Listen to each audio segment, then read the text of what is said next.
السلام عليكم ورحمة الله وبركاته. آه، محاضرة النهاردة عن تكملة أساسيات التدريب واللعب المفهوم. أخذنا قبل كده آه، 9 عناصر من أساسيات التدريب. هناخد النهاردة العنصر رقم 10 ولحد 26. العنصر رقم 10 التركيز. التركيز كلمة في معناها الكل فاهمها، اللي هو ركز في الضربة، ولكن في تطبيقها محدش بيعمل. وهقول لك يعني ايه التركيز بالمفهوم بتاعنا. التركيز هو انك تركز على التفاصيل الدقيقة في الهدف. بمعنى في تفاصيل دقيقة وفي تفاصيل عامة. تفاصيل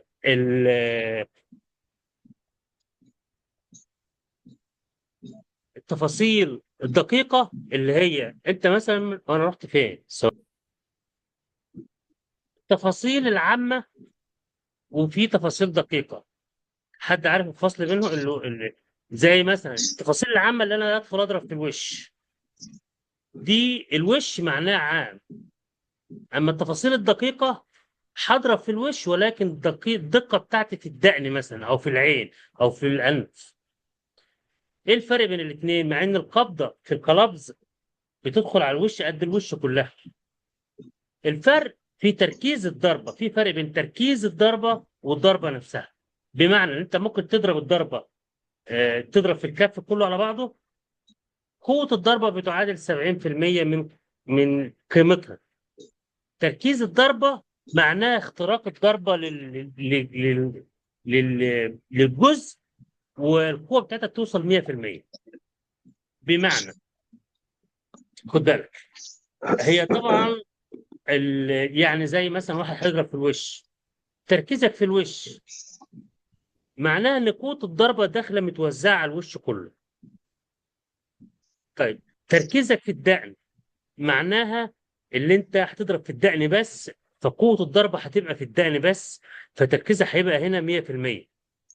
ولكن لو تركيزك في الوش كله، معنى ان الدقن هتاخد لها جزء من العام، وليكن 20% من التركيز. تاني، اذا انا هضرب بوكس في الوش، لو انا بضرب البوكس في الوش كله، يعني مثلا تلاقي المدرب يقول لك ايه، اضرب في الوش، دي معناها تركيز عام. معناها ان قوة ايدك ولتكن 100%، هتتوزع القوة على العناصر على الاجزاء بتاعت الوش. هتلاقي الدقن واخد 10%، الانف 20%، العين 50 في 30%، الصدغ 50 30. قوة ايدك اتوزعت. زي بالظبط المثال بتاع لما تجيب ابرة خيط وتدخلها في الخيط في الابرة. لو انت مركزتش بالظبط في الخرم بتاع الابرة، الخيط مش هيخش. هتلاقيها هتقعد من غير ما تركز بقى، هتلاقي ممكن تقعد 5 6 مرات عشان تخش بالصدفه. هو ده اللي بيحصل. بتلاقي عشان كده تلاقي الضرب، اللاعب بيضرب الضربه في الوش من غير تركيز محدد في منطقه محدده، وبالتالي بتلاقيه يضرب 50 ضربه في الوش، مفيش الا واحده بس هي اللي اثرت فيه. تمام؟ دي واحده يا جماعه، ارجع لكم تاني. دي الاول، سوري. التركيز، يعني انت مثلا لما نيجي ندرب اللاعب، بتعمل له ايه؟ بتقول له اضرب في الميت مثلا او في الكف اللي انت على ايدك، بتعمل له نقطه في الكف وتقول له اضرب في النقطه دي بالظبط، اضرب في النقطه دي بالظبط.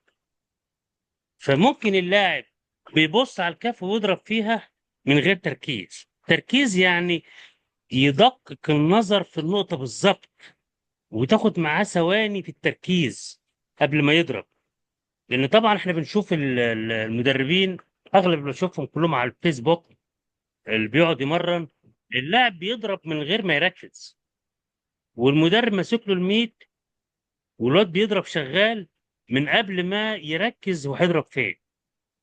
المفروض المدرب ماسك الميت اللاعب يبص يعني يوقف الاول، يشوف المدرب وقف الميت، ما يضربش على طول دايركت، لان مفيش تركيز. انت ركز يعني، اقف شويه لحظه وتقوم طالع تاني. التركيز ده اللي هو تحدد هتضرب فين بالظبط. التركيز اللي انا ما اضربش عشوائي على الفاضي.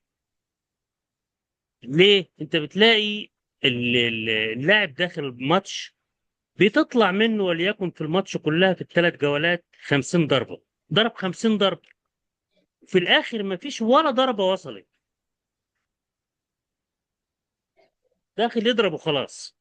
طيب ال 50 ضربه ده ما بتلاقيش ولا ضربه جت في الداعي، لانه ما ركزش في نقطه محدده يضرب فيها اللي هي الداعي. فالتاني ليه تدريب خاص لوحده، قصدي التركيز. التركيز يضرب بتركيز عالي جدا، اللاعب يركز يبص في الاول الفورم النقطه اللي هيضرب فيها ويركز فيها ويحط تركيزه فيها. تركيزك في النقطه اللي هتضرب فيها ده معناه التركيز للقوه بتاعتك داخله في حته واحده. امال لما تلاقي المدرب يقول لك اضرب في وشه، اضرب في وشه ايه؟ ده كده تضرب يعني هيهدر قوه ايدك كلها في الوش بشكل عام. لا غلط، المفروض تضرب تركيز في جزء من الوش. اضرب في الدقن، اضرب في العين، بس في العين اليمين، اضرب في العين الشمال.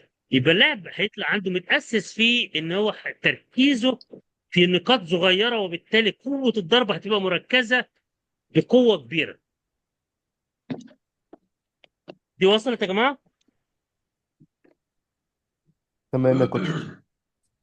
طيب نيجي على البند رقم التعادل، ثقافة التعادل.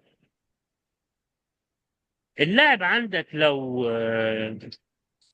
علمته ثقافة التعادل، معناه اللي هو هيتقبل أي هزيمة، مش هتأثر عليه نفسيا.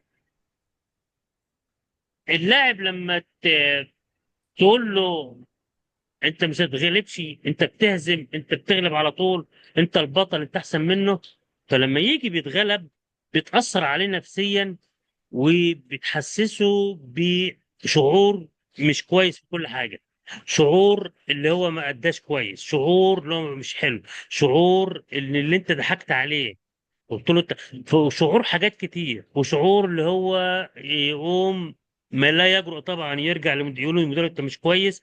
فبيطلع الاستريس، الكبت اللي عنده اللي حصل، او الزعل اللي موجود عنده في الحكام. ده الحكام الغلطانين، ده فما عادش بيتقبل الهزيمه، وما عادش مش هيتقبل بعد كده التطوير والتحسين. امال لما تعلموا ثقافه التعادل في التدريب وفي الماتش، هتلاقيه يتقبل كل شيء، وان ده امر طبيعي، وبالتالي هيستمر يتمرن اكتر ويطور من نفسه اكتر. ودي مهمة جدا في كل المدربين. التعادل في التمرين مهم جدا اكتر من المباراة. في التمرين لو انت قلت له انت كويس، هينشغل بالابهار بنفسه، ومش او انت قلت له انت فايز اكتر من التاني، هينشغل في الابهار بنفسه، ومش هيهتم في تطوير ما يحتاجه من تطوير عنده في القتال بتاعه. يعني مثلا لما تيجي تلاقي هيبقى عنده قابلية اللي هو ياخد جديد ياخد جديد وهكذا. ده بالنسبة للتعادل.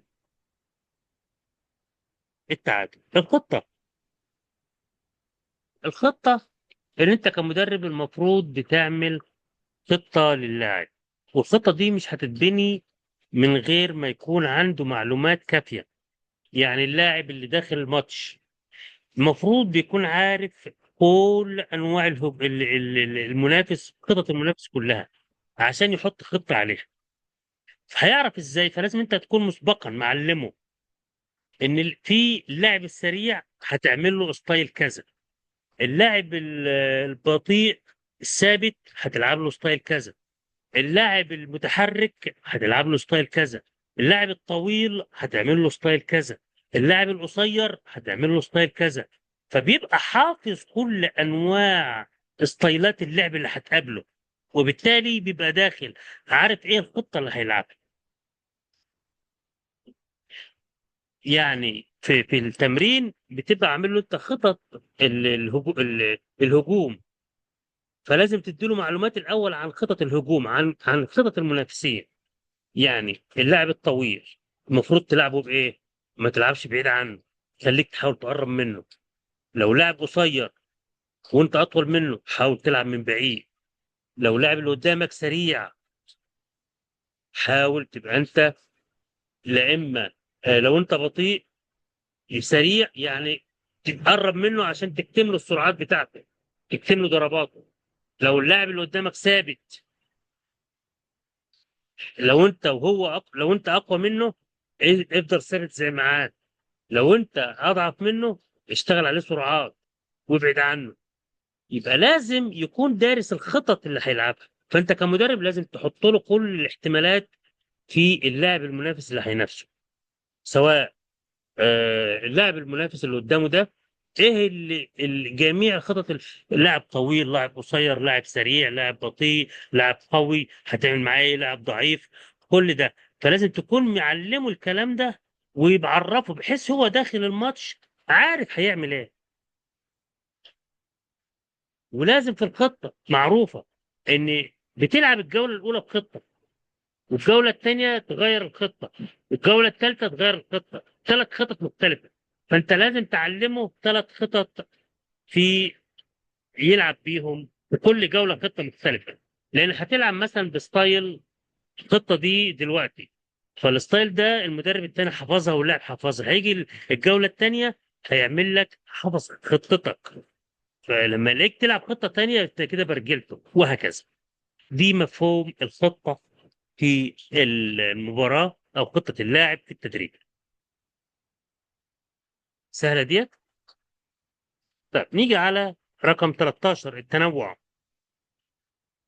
التنوع في استخدام مجموعات الضربات. يعني في لعيبة تلاقيهم بيلعبهم بتنوع واحد بس، يعني بيلعب ايد رجل وايد، يعني مجموعة 3 حركات.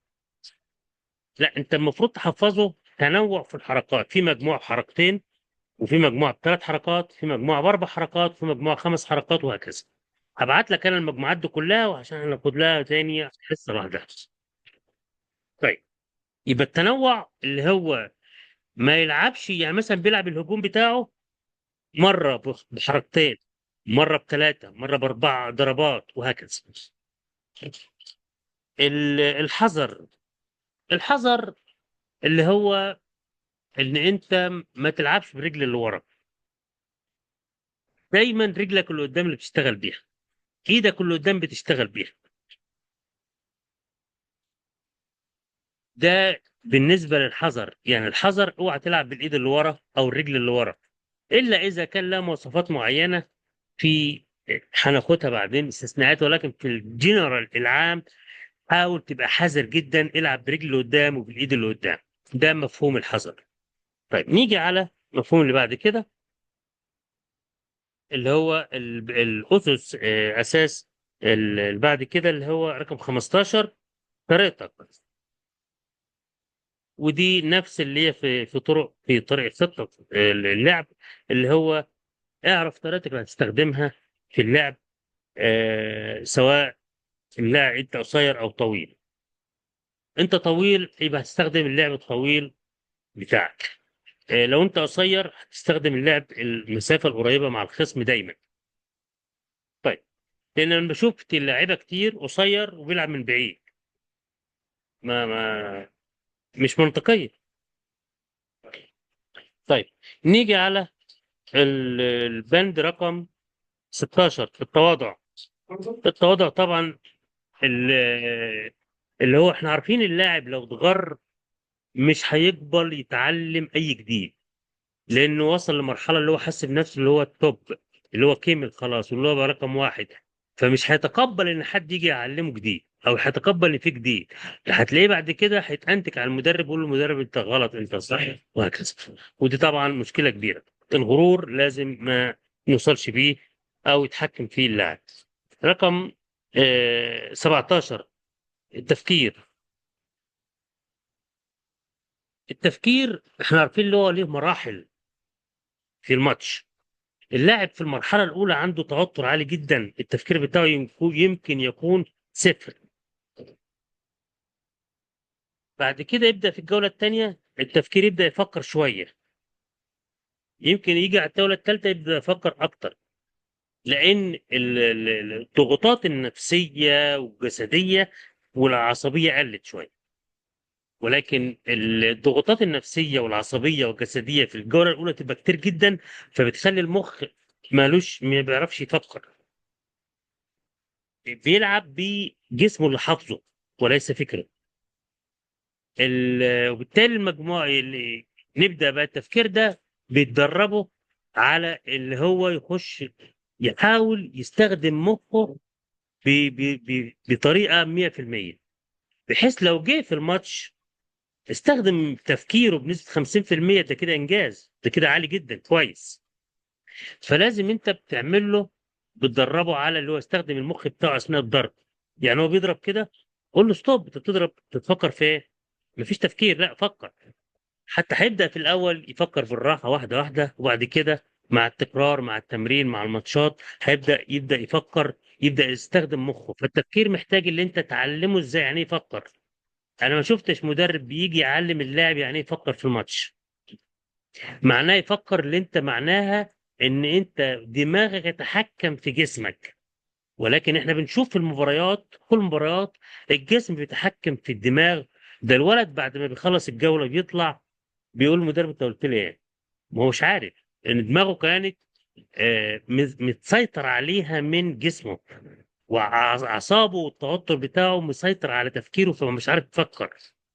ده ممكن اللاعب في الماتش علشان ينفذ الجملة، يعني مثلا المدرب بيقول له العب يمين، الواد ما بيعرفش، ما فيش تفكير. فالتفكير بتاعه قليل بسبب قلة الماتشات، فلازم تلعب ماتشات كتيرة جدا عشان يبدأ يستخدم دماغه ويتعود على الفكر، ويتعود اللي هو ينشط دماغه ويستخدمها، وبالتالي يعرف يعمل اتاك ويعرف يرد الضربات، يعمل ديفenس كل حاجة. طب نيجي على البند رقم الدفاع، رقم 18.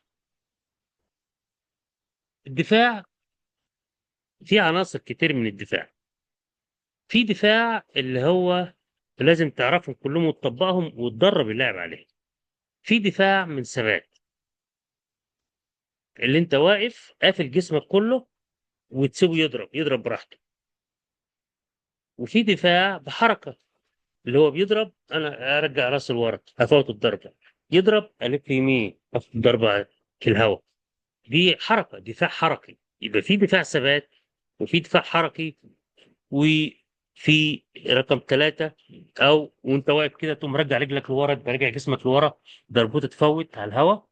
وفي الدفاع الثاني اللي هو حركه القدمين، حركه الراس. طيب، يبقى الدفاع فيه دفاع ثابت وفيه دفاع حركي. دفاع ثابت اللي انا واقف قافل جسمي، عامل بلوك، عامل قافل جسمي كله واسيبه يضرب براحته. او هو بيضرب اتحرك، زي حرك راسي يضرب اقوم لف راسي كده مفوت الضرب، او راجع لورا، او محرك رجلي لورا وحركه رجلي لورا ترجع جسمي كله ورا. طيب، بالتالي احنا كده عندنا في الدفاع جزئين لازم تعلم اللاعب الجزئين دول. طيب، الجزء اللي هتهتم بيه اللي هو يتعمل دفاع وثابت، لان منطقيا وبشريا وانسانيا ان انت جسمك بيتحرك في اي ضربه بتجيله تلقائي، فانت مش محتاج تركز على النقطه دي. يعني الغي له موضوع اللي هو يرجع جسمه ويلف جسمه ويتحرك ويهرب، لان هو بيهرب لوحده تلقائي. انت لو واقف كده حد جه ضربك تلاقي نفسك كده لوحدك. طب فانت سيب دي وركز على اللي هي المهمه، اللي هي آه يعمل دفاع هو ثابت. يعمل دفاع هو ثابت، اللي هو قافل جسمك بايدك وجسمه يكون متعود على الضربات. طيب نعملها ازاي ديت؟ اللي انت بتيجي باللاعب زي ما قلنا في بدايه المحاضرات بتاعتنا، اللاعب بتيجي تعلمه الدفاع قبل الهجوم. اللاعب يجي تعود جسمه اللي هو ينضرب في جسمه، يعني مثلا صدره يتعود ينضرب هنا كتير، يوم يومين ثلاثة، لحد ما جسمه ده الأعصاب اللي فيها تموت، مش تموت، تتعود على الصدمات. زي مثلا مين هنا خلع لسانه قبل كده، ضرسه؟ حد خلع ضرسه قبل كده؟ ايوه يا كوتش. حلو. وانت بتخلع ضرسك هتلاقي لما يجي يحشي لك سنانك الدكتور معاه دبوس كده، يقعد ايه يموت لك الاعصاب. هتلاقي بيموت اول مره العصب الحسي بتاعه. بتحس بألم شديد جدا. بس تيجي انت في الاخر بعد فتره من اللي هو بيقعد يضرب الاعصاب بتاعتك يموتها لك، ما عدتش بتحس بالعصب. الاعصاب بتاعتك اتعودت على الالم ده. طيب، آه هي نفس القصه. اللاعب لما بتيجي بتعوده ينضرب في صدره اول مره المشاعر بتاعته والاعصاب بتاعته بتتاثر. مره ثانيه، مره رابعه، مره مع التكرار، لحد بعد كده تضرب، تقول له بعد انت اذنك يا هتضرب. كوتش، بس انا بحاول اوصل المعلومه للاعب بطريقه تانية غير كده مثلا. يعني انا مثلا بنكلمه بنقول له انت مثلا كتر الخبطات، لما بتبقى الخبطه اول مره او اللمسه اول مره الاشاره بتوصل للمخ سريعه. لما الاشاره دي بتوصل مره واثنين وثلاثه بيبدا المخ يتجاهلها ان هي توصل له لو وجعته بس. الله ينور عليك. جميل. ويبقى الاعصاب اتعودت على الصدمات دي والضربات دي. والوش نفس الكلام. يعني بتيجي الاول اللاعب اديله مثلا ضربه يقول له خفيفه كده، دي وجعتك؟ يقول لك لا. زود شويه، دي وجعتك؟ لا. وبعد كده يقعد يتضرب شويه كتير خفيف، زي انا بعمل كده، لحد ما تلاقي وشه بدا ايه بقى الضرب عادي بالنسبه له. يجي بعد كده جامد شويه، وهكذا. يا يومين ثلاثه شهر، لحد ما جسمه يتعود على الضربات، بحيث لما يدخل يعمل بلوك يقف ثابت. ينضرب مهما ينضرب مش حاسس بحاجه. طب ايه فايده اللي هو يقف ثابت ياخد الضربات؟ فايدتها ان اللاعب اللي قدامك هيضرب الضربه، فتح جسمه، فتح وشه، فتح صدره، وفتح كل حاجه قدامه، وانت قافل. اول ما بيفتح هتديله الضربه هتنزله، لان انت بتلعب مقفول وثابت عشان تخلي الخصم اللي قدامك يضرب. وطبعا لما بيضرب بيفتح وشه، فتح جسمه، فانت فتحت جسمه قدامك عشان تضرب زي ما انت عايز. وبالتالي دي لعب الدفاع. والدفاع ده من اهم حاجه، ومن اهم من ضربات الهجوم، لان ما ينفعش تعمل هجوم وتضرب وانت فاتح وشك، لا. وزي ما قلت لك اللعب المقفول ده هناخده في نهايه المحاضره، طريقه اللعب المقفول ناخدها بالتفصيل. بعد كده رقم 19 التبديل. التبديل ان في التبديل يقصد فيها التبديل في المباريات، في الماتشات مع زميلك في التدريب، اللي انت تلاعب اللاعب مع الطويل مرة، ومرة تانية مع القصير، مرة تانية مع الواد السريع، مرة تانية مع الواد البطيء، مرة مع القوي، مرة مع الضعيف. يبقى يتدرب في المباراة، في التدريب مع الفريق، اتدرب مع كل الأنواع، مع الوزن خفيف، مع الوزن كبير، وهات كله، بحيث يبقى عنده خبرة في التعامل مع كل واحد، سواء قصير طويل رفيع عريض كله. وما ما يعني ما تعلمهوش ان ده لا لازم تلعب في وزنك، لا ما تعلموش الكلام ده، لا قول له لازم تلعب مع كل الاصناف. ده بيسموه الترتيب. التوازن.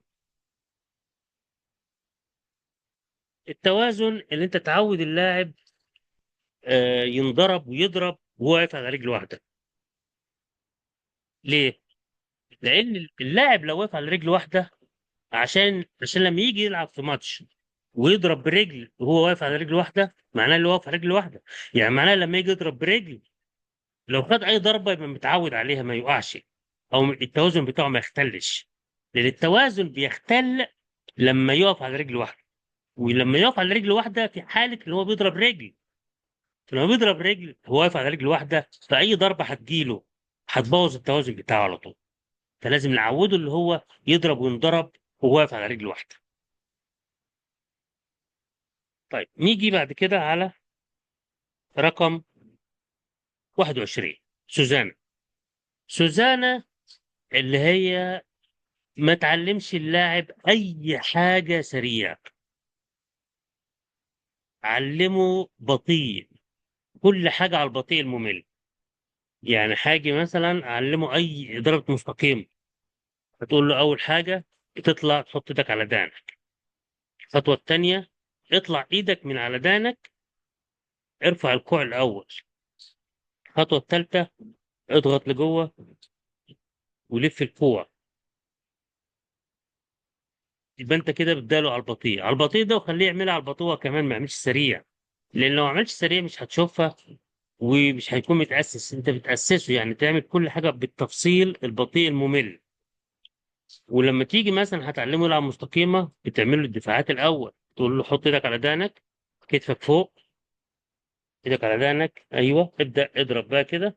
أول حاجة بتعملها بتبص على الخصم، تاني حاجة بترفع كوعك عشان تاخد دفعة من ورا لقدام، ثالث حاجة خش وكوعك تدخل الكوع لجوه عشان تقفل، واقفل من جوه بحيث تقفل من وش من قدام، يبقى بتلعب مقفول. وتالت رابع حاجة تزق الضربة لجوه 10 سنتي، وبعد ما بتضرب توقف ايدك. ده طريقة سوزانا. لما تيجي تعلمه ماتش، ما تخليش يدخل ماتش سريع، اوعى، خليه يقول له العب على البطيء الممل، اكنك بتمثل بالظبط افلام الاكشن زي كده.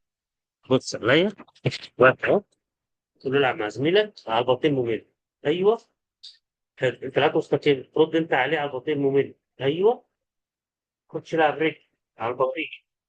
انت عشان تخلي دماغه يبقى عنده مساحه اللي هو يفكر، لان لو لعب سريع انت كده جسمه بقى اسرع من تفكيره فمش عارف يفكر، يبقى انت لغيت له تفكيره، ما عرفتش تاسسه ان هو يفكر.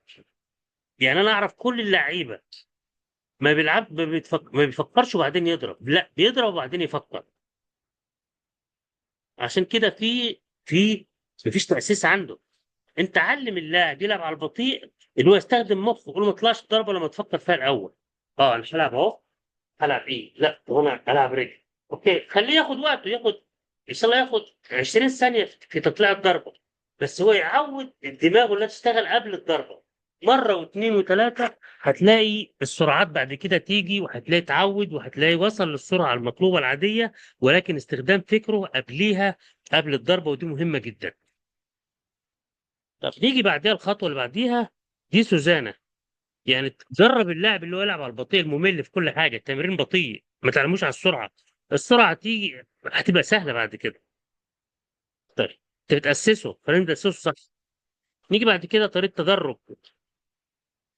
التدرج في عنصر القوه، معناها اللي انا اما اجي اضرب مثلا، ما تطلعش الضربه من بدايتها قويه، ده في التدريب، ما اقصدش على الماتش، الماتش مختلف.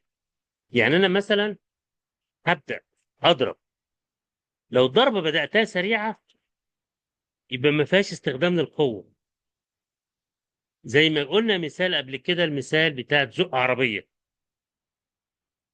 لو جيت تزق عربيه بسرعه كده عمرها ما تتحرك، تحط ايدك الاول، جمع قوتك، وبعدين تزق.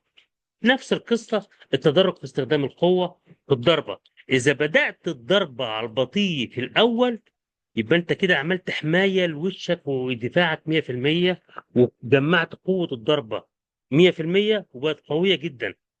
هتضرب هتبقى بزقه، هياخد الضربه هيروح منك. بعد كده عنصر رقم 23، الخداع.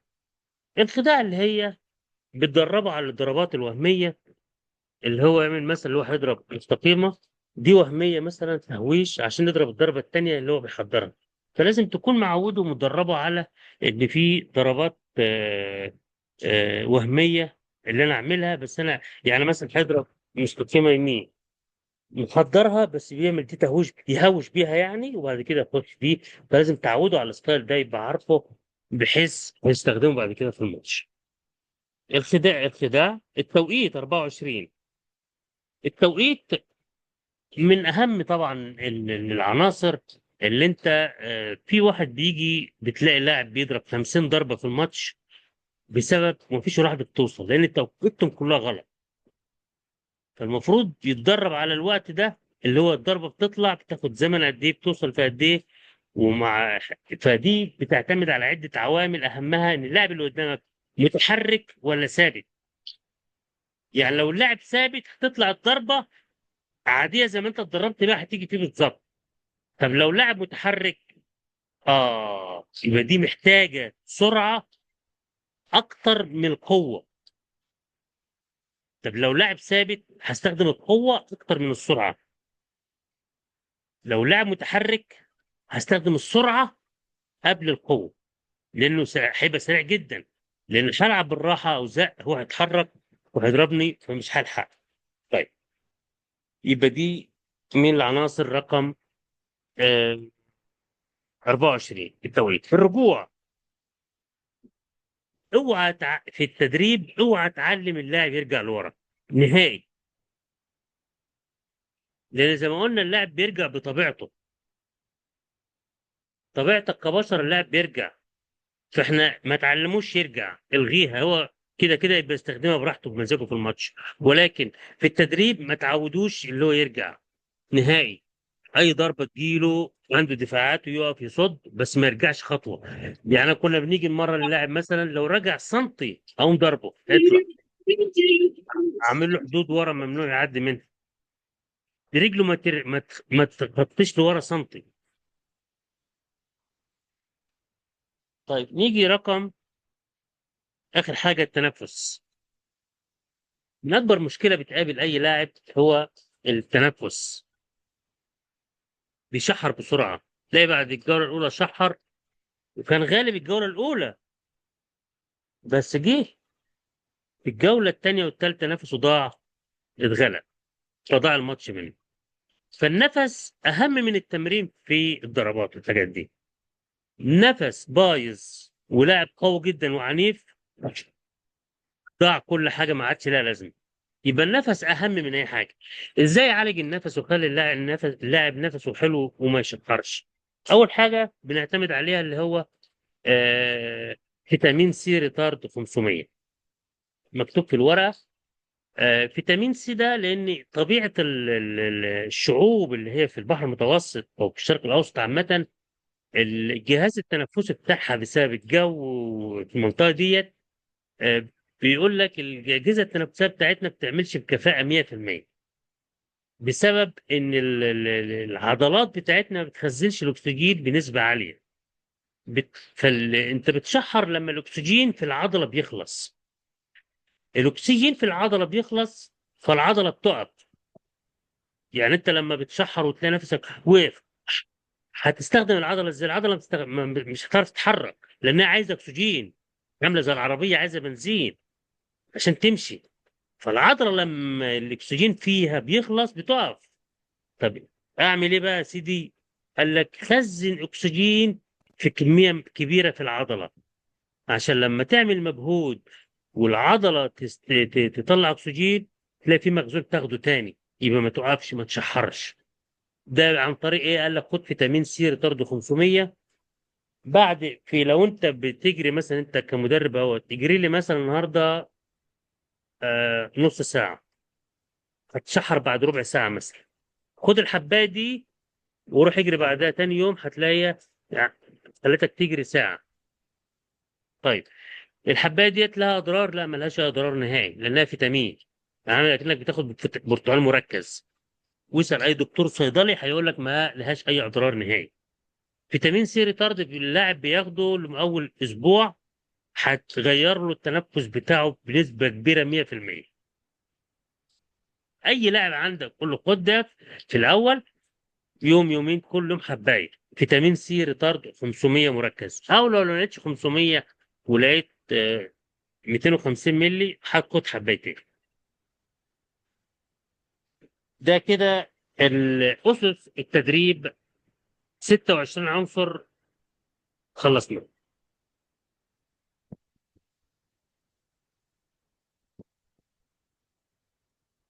بقول لحضرتك يا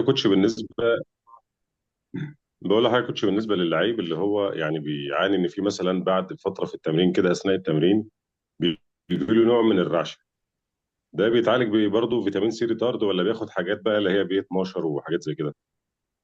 الرعشه دي يبقى في حاجه في الاعصاب عنده، في مشكله طبيه، زي مش مشكله التدريب، مشكله طبيه، او في مش مشكله طبيه اساسيه، ولكن التدريب لما يجي اللاعب بعد التمرين بتلاقي فيه اعصابه بتتحرك او بتاع، بيبقى عنده حاجه بيبقى فيها في الاعصاب، ولكن في الطبيعي بتاعه ما بتبانش. زي انت مثلا لما تلاقي اللاعب عنده القلب وطول عمره عايش بيها سليم ما يعرفش حاجه، بس لما يجي يعمل مجهود قوي جدا وعالي زي التمرين الكيك بوكس، فتلاقي اعراض القلب اللي عنده المريضه بتظهر. فحصلت معايا مره قبل كده، كان لاعب عنده القلب وكان طول عمره كيوت كده وحلو في البيت وما بيعملش اي مجهود. جابوه لي عند التمرين، الواد هادي وبتاع وعايزينه يتمرن، قلت لهم حاضر. جه اتمرن معايا تمرين كان شديد شويه. في اليوم ده الولد وقع اغمى عليه. قلت لهم لا، خدوه بقى المستشفى. مش اغمى عليه، في اغمى عليه من التدريب وفي اغمى عليه من التعب، الاجهاض بتاع القلب. فانا حسيت اللي هو في حاجه. اتفضل. فاللاعب، اي لاعب مريض باي مرض بيجي في التمرين، انت كمدرب عندك الخبره ومر عليك، فبتعرف الحالات اللي بيجي لها تعبانه ما تقدرش تكمل بسبب مرض معين، او بسبب اللي هو مش متعود على التمرين، او لاي اسباب تانية. ففي اللي بتلاقي الولد قدراته مش مستكمله، فبتعرف ان في حاجه عنده. طيب ايه الحاجات اللي ممكن بتقابلك انت كمدرب في بدايه التمرين مع اي حد؟ ان هي بتلاقي اللاعب عامل ازاي. اللاعب في الطبيعي، اغلب اللعيبه اللي بيجي بقاله فتره ما اتمرنش او عمره ما اتمرن في حياته قبل كده، اول حاجه بيرجع. طيب ايه سبب الترجيع من التدريب؟ لما يجي لك لاعيبه بترجع اول مره، بترجع ده معناها ان الدوره الدمويه مشت في بسرعه اكتر من المعتاد، وبالتالي الدوره الدمويه لما مشت سريعه في الجسم، قامت قلبت المعدة، والأكل في المعدة بدأ يمشي بسرعة، وبعدين قام طلع من الفم ورجع. فده بيبقى شيء طبيعي للعيبة اللي هو ما اتمرنش قبل كده وجي أول مرة يتمرن. والترجيع ده معناه اللي هو شيء طبيعي جدا، لأن أنت عملت على تسريع الدورة الدموية في الجسم. والدورة الدموية لما مشت سريعة قلبت الأكل بقى مشى سريع، وكمان قام طلع بره الفم، وبقى ترجيع. طيب الحالات التانية اللي هو التعب الأعصاب والحاجات دي بتظهر لك أنت كمدرب، بيبقى عندك اللعيبة كلهم بتجيلك الجديد، فبتعرف اللي فيه الواد بيتعب النفس. وفي لاعب تاني هتلاقيه يقول لك قلبي مش قادر. مالك يا ابني؟ قلبي بيوجعني. القلب اللي بيوجعه مش النفس اللي بيوجعه. فدي بتفرق. فاللاعب ده لما جه قال لي قلبي وجع له بتاع، قام واقع كده. قلت له خلاص، صرت والدته ولا والده جم، قلت له في حاجه في قلبه، روح اكشفه على الدكتور قلب بسرعه. راحوا كشفوا، قال له الواد عنده مشكله في القلب، والدكتور قال ده دي مشكله موجوده هو مولود بيها. وما عرفوش اللي هو لما جيت مرن ظهرت في التمرين، وهو الواد كان عنده 14 سنه. فالتمرين الشديد او الجامد بيظهر الضعف اللي عند الولد في اي حته، الامراض اللي عنده. فممكن تلاقي الولد اعصابه عامله كده، فتلاقي عنده اعصاب. طيب في حاجه تانية، في عيال عندهم اللي هو الاي دي اف دي، الاي دي اتش دي، اللي هو فرط حركه ونقص انتباه. اغلب في نسبه كبيره جدا من الشعب المصري عندهم الامراض دي، الحاجات دي عنده فرط حركه، حركته زياده، ونقص انتباه، ما انتبهش كويس. هيظهر برضه تلاقي الواد عنده نشاط زياده عن اللزوم، فهتقول له والده روح شوفه على الواد ده. فانت كمدرب انت بترشد او بتدي نصايح معينه، ولكن ما انتش دكتور عشان تحدد. بس انا بتكلم بالشكل العام. اقول لك يا اتفضل. كوتش بعد اذنك، اتفضل. الفيتامين ده بيتاخد في اي وقت ولا ليه وقت معين؟ اي وقت طول اليوم، اكل او بدون اكل. عادي يعني. اي. حبايه واحده في اليوم صح؟ حبايه فيتامين سي 500 مللي. اللي هو ده، بص يا كوتش، اللي هو ده كده، وروني كده. اللي هو ده. في انا مش شايف. ثواني ارسل لحضرتك، مش كانوا كله بالانجليزي. اكتب على جوجل اه. فيتامين سي ريتارد 500 تلاقيه ظهر. ما هو فيتامين سي طرده 500. مظبوط. اسال حتى الدكتور الصيدلي يقول له ليه اضرار، هيقول لك لا. تمام يا كوتش. كنت انا كنت عايز اسال، هو بالنسبه للدوره دي في هناخد حاجه في الاصابات؟ احنا خدنا تغذيه والاصابات دي حاجه مهمه جدا. طبعا هجيب لك الكابتن احمد بعته علي، لحضرتك يا كوتش. اخصائي اصابات ملاعب. بعته لحضرتك. مم. تمام كابتن تامر. اه هو ده كابتن تامر، تمام. تمام يا كوتش. هو ده، تمام. السؤال تاني يا جماعه، اي سؤال يخص ال 26 عنصر بتوع اسس التدريب. اسس التدريب معناه ان انت في التدريب ما تهتمش باي حاجه. الواد يبقى يضرب يغلب، ما تهتمش بالغلبان. لان في كان مدربين كتير بيهتم الواد يغلب الماتش لا ما تهتمش باللي يغلب. اهتم باللي هو ينفذ العناصر ديت بدقه. لانك انت ممكن تلاقي الولد بيغمض عينه ويبربش ويبص في الارض ويدخل يغلب. انت مش اسسته، انت استخدمت طاقاته وقدراته عشان يغلب بيها ماتش عادي. وهيجي بعد كده مش هتعرف تغيره. زي لعيبه الكونغ فو دلوقتي تيجي تحوله لكيك بوكسنج. لاعب كيك بوكس ما بتعرفش. لعيبه الكاراتيه، هات لاعب كاراتيه جاي يتمرن عندك، حوله كده كيك بوكس، مش هتعرف، هياخد وقت طويل، هياخد سنه اتنين تلاته. ومش هتعرف كمان لانه تاسس على ستايل معين. نفس القصه، انت بتاسس لاعب يفضل طول عمره قوي وفايتر مقاتل في الاحتراف وفي الهواء. كابتن حماده، احنا كده خلصنا ال 26 عنصر اللي هم خاصين بالمحترفين. مظبوط. بالنسبه للهواة، حضرتك كنت بتقول العناصر دي بتختلف، كنت حضرتك بتقول انك هتتكلم عنها. حلو قوي. عشان انا عارف صراحه حضرتك، احنا هنا في شكرا يا كوتش، الاتحاد حلو اللي والقصص انت بقى بتاعت فكرتني. الاتحاد. تمام هقول لحضرتك ال 26 عنصر دولت اتفضل يا فندم. ازاي بتستخدمهم في الهواء والاحتراف. اللي قلنا الفرق بين الهواء والاحتراف، الهواء عايز يغلب بنقاط محدده بقوانين محدده.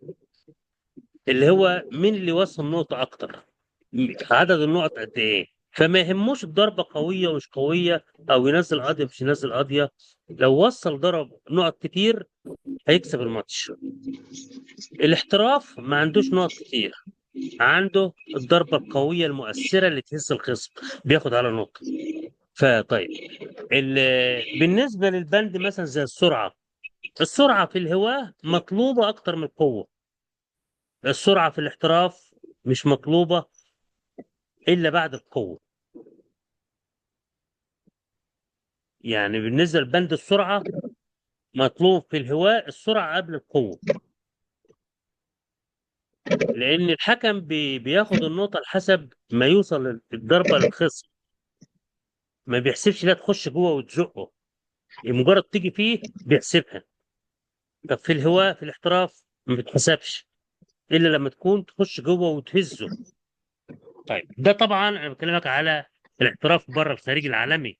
اما الاحتراف اللي بيعملوه في مصر اللي احنا بنعمله عامه، ما عندناش خيار. لان لو حاجه عشان احسب ضربه قويه للاعب ما بلاقيش ولا ضربه طول الماتش. فما عنديش خيار الا انا اعمل بقى بالنظام الهواء. طب واحد يقول لي طب انت ما توقفش ليه الاحتراف اللي هو وتعمله هو. هقول لك عشان احنا عايزين نجاري الناس في الاحتراف بره. نوهم نفسنا بنعمل احتراف عشان يبقى على الاقل ندخلهم على سلم الموضوع. طيب نيجي في القوه.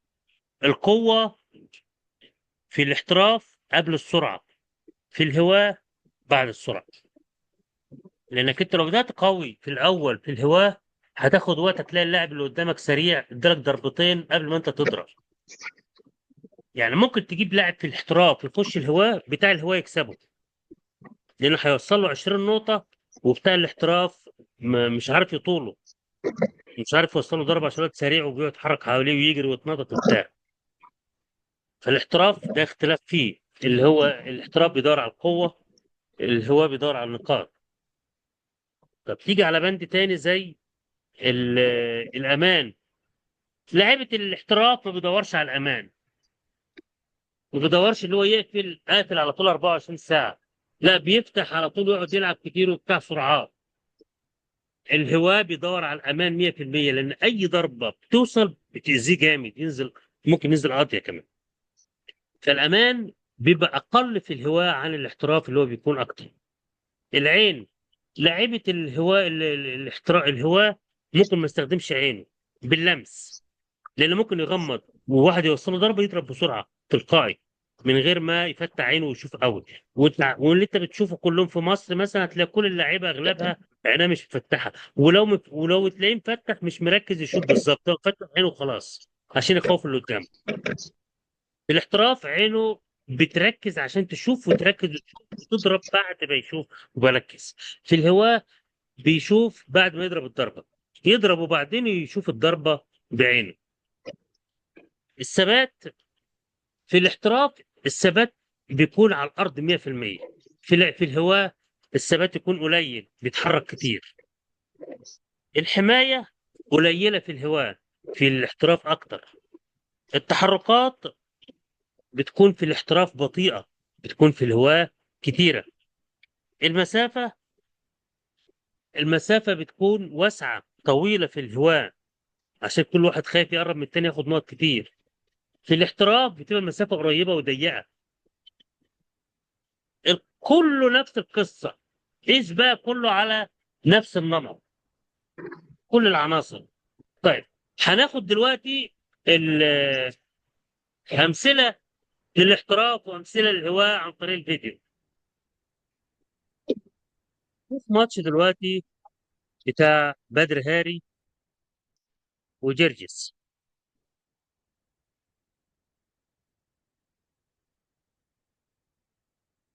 الماتش ده ماتش كان عالمي، هنشوف فيه اللعب من ثبات، ازاي الثبات بتاعه عامل ازاي في الاحتراف، وازاي الامان 100%.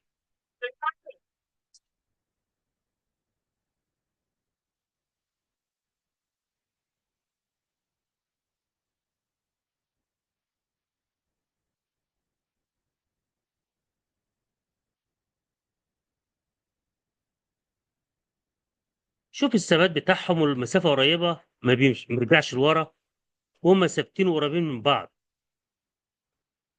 هتلاقي ايده على وشه دايما 24 في طول الوقت، ايده ما بتنزلش في الاثنين. هتلاقي جرجس معتمد على الدفاع اكتر من الهجوم، ما بيهاجمش، بيسيب بدر هاري يضرب براحته وهو بيدافع.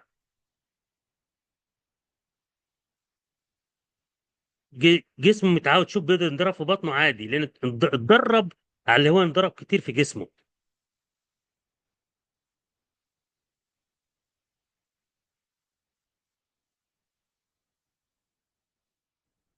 هتلاقي نسبة شوف ما بيرجعش لورا، ولو رجع بيبقى نسبة بطيئة بسيطة جدا.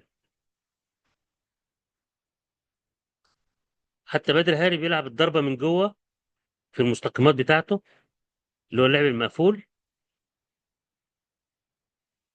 حكمنا طبعا الياباني بتاع الاسكا بيحكم الماتش. شوف بدر هاري هو اللي بيتحرك منه، بيرجع لورا كتير. هتلاقي بدر هاري شغال هجوم طول الماتش، وجيرجس ده واقف دفاع بس ثابت.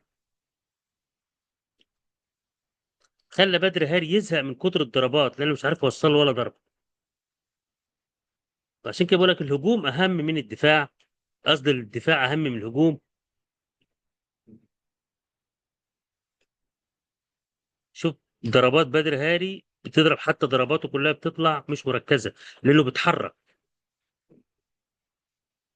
خلاف جيرجس بيضرب وهو ثابت.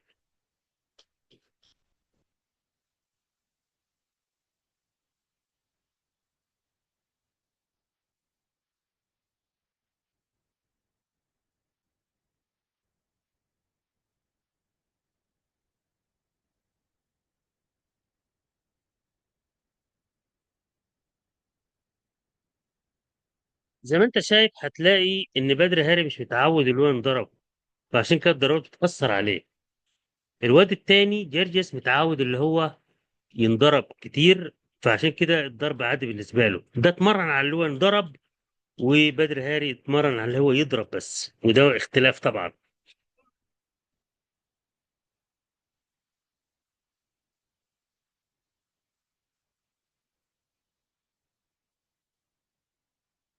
شوف زي ما انت شايف، حتى بنضرب ما بيرجعش لورا، بياخد ضربات عادي.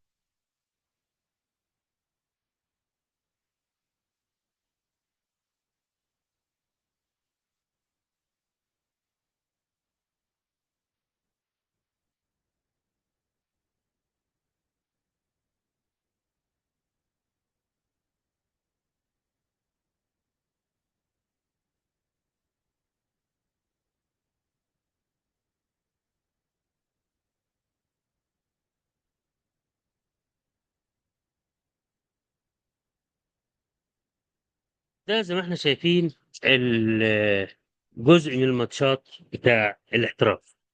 نشوف جزء تاني من ماتشات الهواة، والفرق بين ده وديت عامل ازاي. لو جينا مثلا في كتبنا اي ماتش مثلا، آه كي 1 5 5 اماتير.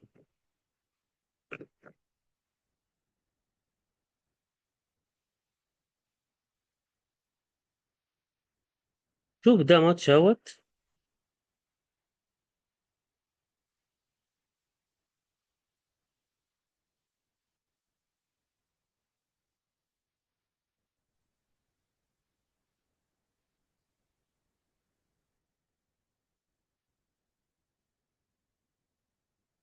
شوف الضربة هتلاقي لمسة بس، كلاتش. هو بيضرب فاتح وشه، خلاف التاني.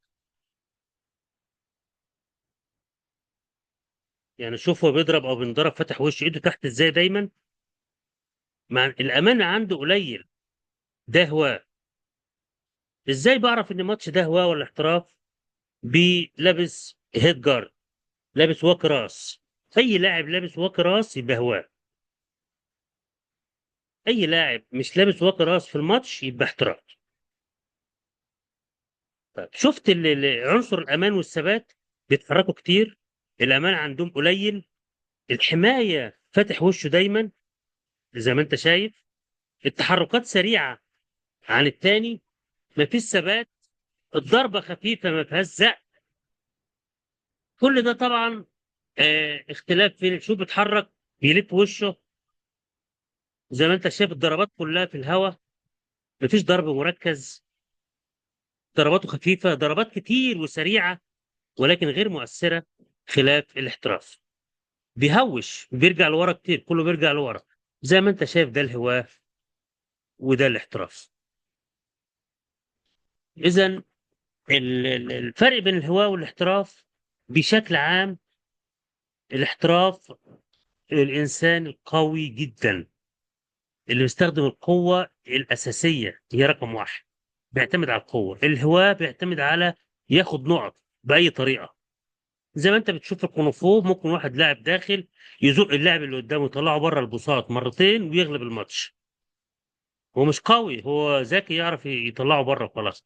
في الهواة اختلاف جدا عن الاحتراف. الاحتراف زي ما انت شفت في الأولاني بيعتمد على القوة جامد جدا كأساس في إدارة المباراة.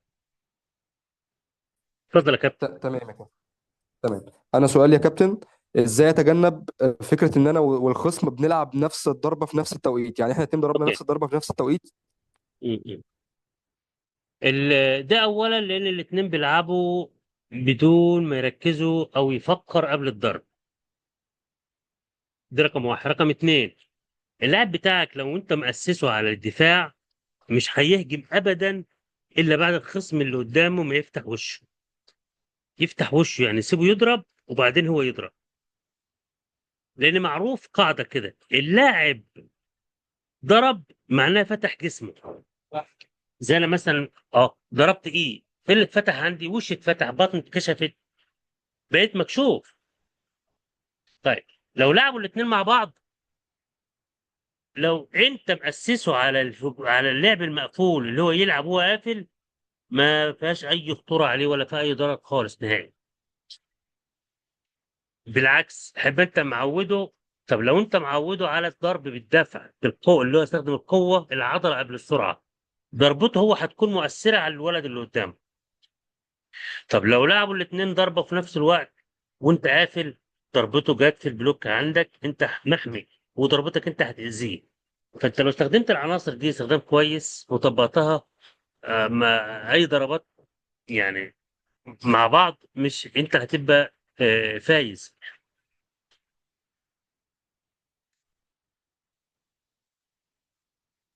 تمام كابتن. تمام يا كابتن، جزاك الله كل خير يا كابتن، يا شكرا. كابتن. تمام، مين تاني؟ سؤال تاني يا جماعه. كابتن معلش، في نقطة كده في التحكيم. آه، بالنسبة لو أنا مثلا عندي اللعيب ضرب أي ضربة واتصدت من اللعيب التاني، الدفاع اللي اتعمل أو الديفنس ده بيتحسب في التحكيم نقطة، ولا هي النقطة بتبقى للضربات بس؟ في الاحتراف اي ضربه مصدوده ما تحسبش. في الهواه المفروض اي ضربه انت عملت لها بلوك ما تحسبش.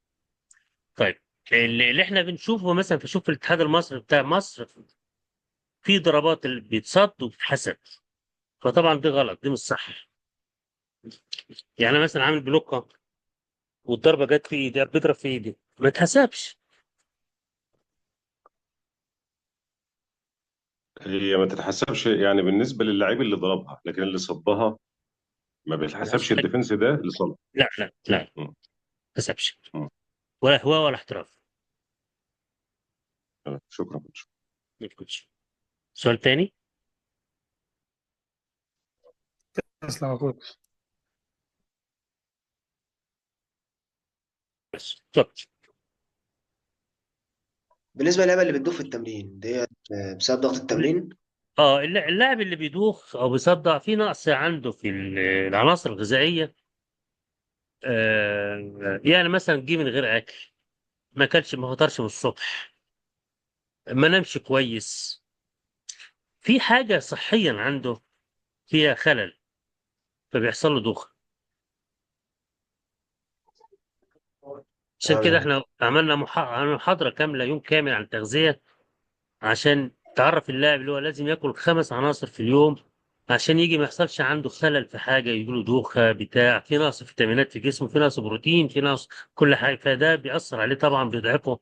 ويعني احنا اعتقد ان احنا طول عمرنا ما كناش عندنا حاجه اسمها عناصر غذائيه خالص، او تاكل 5 عناصر دول في اليوم. لما بناكل فول طول اليوم، او بناكل مثلا بسله مطبوخه بتاع وخلاص، ما فيش حاجه اسمها بروتين ولا. فطبعا دلوقتي النظام اختلف، في علم دلوقتي، في ناس شغاله فيه، فنبدا نطبقه ان شاء الله. اسال تاني يا كابتن. هو لاعب قوي جدا، لعبه كويس جدا، لكن دايما بيخاف من المواجهه، بيخاف يضرب الضربه كامله في الماتش في الفايت الفعلي. حلو قوي. اللاعب اللي بيخاف برغم ان عنده امكانيات قويه جدا وعاليه، ده تستخدم معاه اسلوب سوزانا، العنصر سوزانا اللي هو اللعب على البطيء جدا، ما تلعبش سرعات. السرعات من اهم الاساليب والطرق في اللعب اللي بتزود الخوف. كل ما اللاعب سريع، معناه ان انت ما اديتش فرصه لدماغه فكره ان هو يشتغل ويتغلب على الخوف اللي عنده. اللي مشغل تمام. الصوت ده بعد اذنك يقفل. الخوف بيجي من ايه يا جماعه؟ الخوف بيجي لما تكون قدراتك الذهنيه في وضع اقل من الطبيعي. بمعنى، قدراتك الذهنيه حاجه سيطرت عليها. قدراتك الذهنيه مش في التفكير في التفكير الطبيعي بتاعها، ان في حاجه متحكمه فيها. السرعه السرعه بتعمل على الغاء الفكر. السرعه لانك عمر سرعتك لما تستخدمها هتفكر. تقوم تعمل له حاجه اسمها تمرين سوزانا، اللي هو التمرين البطيء الممل. ما تقول له اوعى تضرب سريع، اضرب بالراحه على البطيء الممل. في التمرين عودوا يلعب ماتشات على البطيء، على البطيء، ما يلعبش سرعات. تمام. البطيء البطء في الحركه هيديله ثقه في نفسه. مهم. البطء البطء في في حركته الحركه هو وحركه المنافس ليه برضو. طبعا ده اقوى. بص، انا هلعب بطيئه، هلعب بطيء، مهم. بضرب واحد خبط مثلا، بضربه دي بزقه، دفعته بعيد عني، اذا ادتني الثقه اللي هو تمام. بعيد عني، بقدر اضربه سريع، مهم. هرجع بسرعه. مش هيلحق يصدها ومش هيلحق يعمل حاجه. والرايح هيفوزني قدامي، هيضربني، هيزود الخوف عندي. امال لما تيجي مثلا في الشارع بتشوف واحد كده، اما تشوفه تبعده عنك كده بايدك، كده وقفت الخطر عندك، مش هيقرب تمام. منك. بعدته عنك، يبقى بالبطء، امال لو ضربت بسرعه كده ورجعت هيخش عليك تاني. فانت كده ايوه. مفيش حمايه عندك، مفيش امان. تمام. تمام. استخدم زوزانه. تسلم يا البطء كوتش. في التمرين وفي الماتش وفي الحركه، عودوا على البطء في كل حاجه.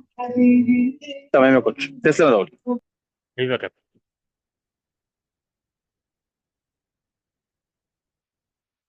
سؤال تاني يا جماعه. الاسم بالطريقه يعني. هي سوزان دي كانت بتتدرب على البطيء ولا مش فاهمها بالظبط؟ كان هو في نادي معذره في بس هو صعب كان جدا. كان في نادي في امستردام، وبعدين جم هناك عملوا، كان في واحدة عجوزة كده كبيرة فوق 60 سنة بتتمرن وبتلعب على البطيء الممل، وهم بيلعبوها مع يعني ايه، بيبدلوا اللعبة مع بعضهم.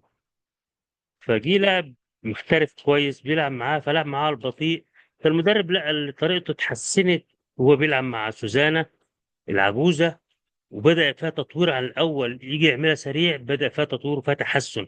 فقال لك خلاص حلوه سوزانا دي، فقال لك دي طريقه سوزانا، اللي هي واحده عجوزه بطيئه وبتعمل ببطء، فحسنت المستوى والقوه بتاعت اللاعب اللي هو التاني المحترف، وبناء عليه استخدموا الاسم ده، طريقه سوزانا. سوزانا واحده ست آه، عجوزه. شكرا يا كوتش، شكرا. هناخد شكرا حاجه شكرا. دلوقتي تانية مهمه جدا، ستايلات اللعب على مستوى العالم. طرق اللعب على مستوى العالم، في طريقه الهولنديه، وفي اليابانيه، وفي الامريكيه.